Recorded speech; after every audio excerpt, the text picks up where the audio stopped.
Hey, it's Alosha Linov and welcome to one of my awesome... Hey, it's Alosha Linov and good morning to you, or whatever time you're watching it. May you have a blessed day and evening.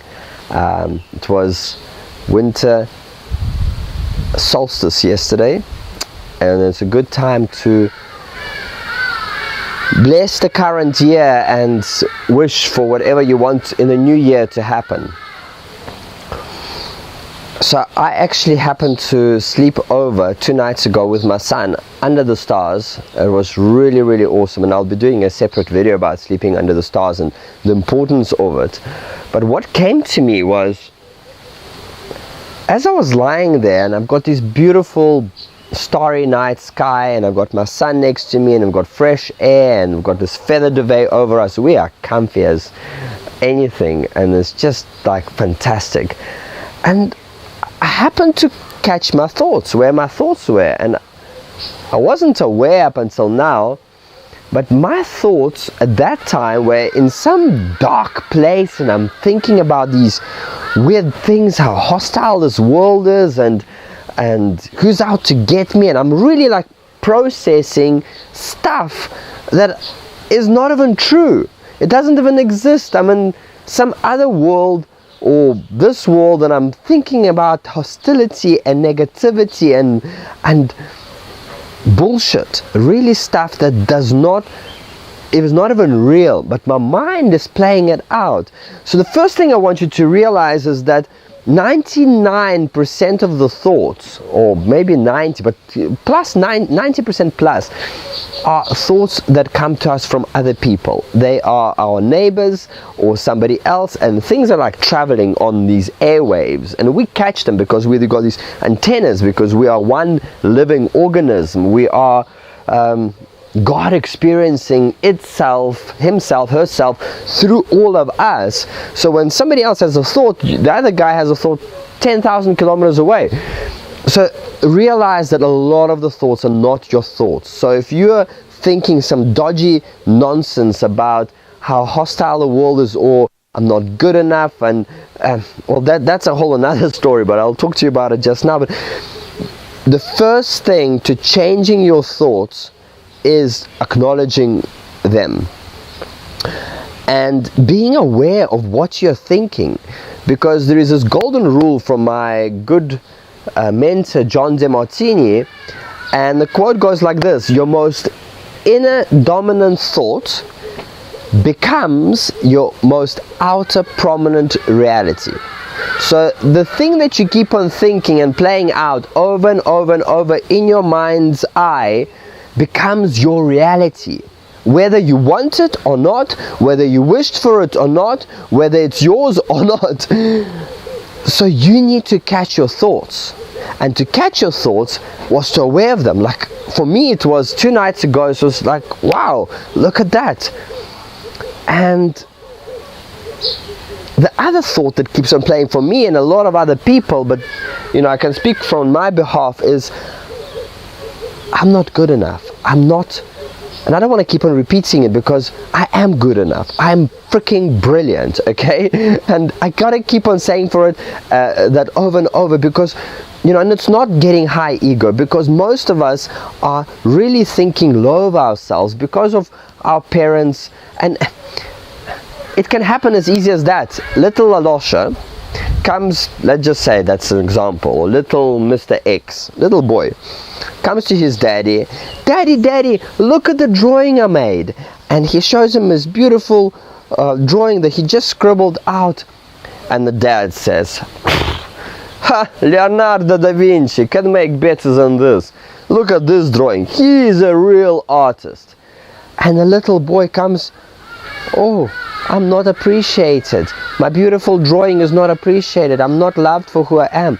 And he chucks his drawing into the baggage, and he never ever opens it until he his friend or his mentor, or through a process, a deep psychological process, he unpacks this baggage and finds the gold inside. And the gold inside is his creativity, and he packed it away 40 years ago when he brought his drawing to his dad, and his dad never acknowledged it and said, "Wow, well done, you've got such amazing potential, keep on going, my son." That's what we should be saying, even if the drawing is absolute crap. And sorry to use the word, but really, we should be encouraging our children. We should be giving them a boost. And when we don't encourage our children, that is what can happen. So the thought of not good enough actually eventually creates your reality. Because in my case, I've got 2 amazing courses, I've got an amazing house, I'm about to go to Russia to build a city, I've got such awesome things happening for me. Yet the thoughts of I'm not good enough playing out, or the world is a hostile place. So catch yourself, and I'm talking to myself as well. I catch myself, and I've got a list of key affirmations that I wrote and rewrote over again. Put them in your earphones, record them on audio, and play them out to you over and over and over again. All those great things. And some of the affirmations could be, I'm a genius, and I utilize my wisdom. That comes from John DeMartini once again. The world nourishes me. The world is a safe place to be. This world is amazing. So let me tell you one thing. You can either go through your life, day by day, thinking how hostile and how horrible this place is. Same day, same world, same place. Yes, we all know that our cities are broken, but you can either live your life thinking how horrid the place is, and I was doing that up until 3 days ago. Okay, as soon as I drive out of my little pocket of heaven, I drive into the city, and I'm like, oh, these billboards and everything. We know it is messed up. It is. I wouldn't even start. I'm not even going to waste my time and your time telling you how broken the system is. But you either go through your life thinking and playing out how horrid the reality is in front of you and all around you, and thus making it more horrible and distorted and devastating, and really bringing in all the horrible and devastating experience and welcoming them through your thoughts. Or you go through your life in a state of gratitude and blessing that you're alive, that you have a home over your head. Bless whatever you want to bless. Bless the meal that you're having. Bless the farmers that made it sure that your meal got to your table. Every time before I eat, I put my hands over my food. I bless the fish for giving its life to feed my body. Just bless. So you either go in a state of gratitude, and in my case it was realization in yesterday how great Johannesburg was. There I was, left Russia when I was a 14-year-old boy, and and I'm looking at the people that I left that were on par with me. They are stuck in the city. They're still doing the same stuff. Look, I'm also in the city, but they're like got their little pathetic jobs, and not to be judgmental, but they're really living miserable lives, and they haven't shifted. I have shifted so much because I was able to come to Johannesburg. I had my ass kicked. I didn't have any friends. I didn't know English. I had to get up from scratch at the age of 14, and really bumped me up. And discovering self-sustainability, having my hands dug into and making a food grower and planting and making wetlands, and just really shifted me up. And now I'm going back to Russia 22 years later, 36-year-old man, and I'm coming with so much more. So I am so blessed for Johannesburg, for shifting me, for changing me, for transforming me, for making me into a person who I am. Because should I have stayed in a flat in Moscow, I would not have been the same. I would not have created multiple wetlands and an online water course and an online dome building course. None of that would have happened. I wouldn't have served. I wouldn't have helped so many people. So universe had a plan for me. I had a plan for me, and together with our Creator, we got to Johannesburg, and Johannesburg has shifted me, and I'm so grateful for Johannesburg. And through this new lens, because it's just a lens, through this new lens, I'm looking at Johannesburg in a state of gratitude, in a state of blessing, in a state of acknowledgement, in a state of beauty, and I just love the place. Yes, it is time has come for me to leave this beautiful place, but I'm not running away. I am leaving with a state of gratitude, with a state of blessing for all the transformation that this city has done towards me.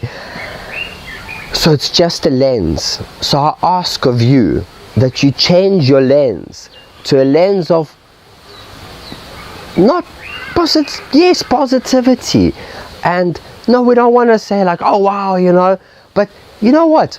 Whatever you say, if it makes you uplifted, whoever you hang out with, if they make you uplifted, whatever you read, if it makes you uplifted, carry on. It's a good thing. But if wherever you're reading, wherever you're watching, wherever you're hanging out with, and whatever movies you watch, movies are crucial. Everything, TV, if that, which it does, 90% of stuff out there in media, fear-driven negativity, how hostile the world is, how much damage, what bad government, all these nonsense. Cut it out. Cut it out. Cut it out. You do not need any of it, because all you need is something that's going to uplift you, that's going to keep you going forward. We know the world is tough, but we can't keep on focusing on that. We gotta focus on solutions. You cannot change the world by fighting it. Create a new reality that makes the old reality obsolete. That's what we need to be focusing our energies on, creating a whole new reality that makes the old reality obsolete. And that is what I'm focusing on.